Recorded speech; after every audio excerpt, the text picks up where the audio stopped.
विद्यालय परिसर अवसरकालीन संबर्धना सभा बालेश्वर जिला खैरा ब्लॉक नहंग सरकारी उच्च विद्यालय परिसर अवसरकालीन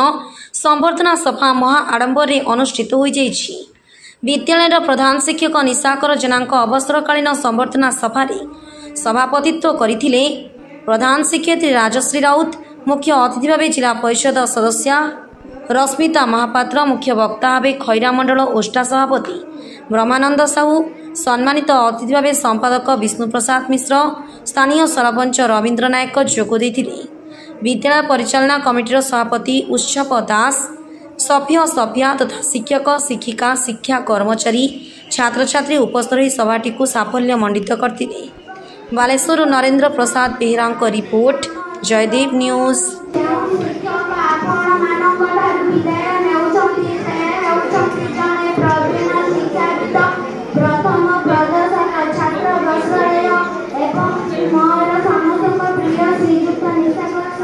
महोदय केवल आम विद्यालय जड़े विज्ञान शिक्षक भाव अंचल समस्त व्यक्ति आदर्श विद्यालय को आसवा दिन निजर उद्यम निष्ठा साधना उद्यम बल आम विद्यालय को आगे नहीं अंचल शह शह शिक्षित व्यक्ति सृष्टि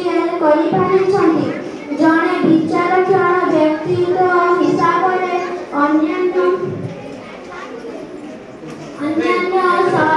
सहकारी शिक्षक कर्मचारी सरकारी ऑफिस कर्मचारी को संतुष्ट कर निजर ज्ञान उत्कृष्ट शिक्षा पद्धति बल से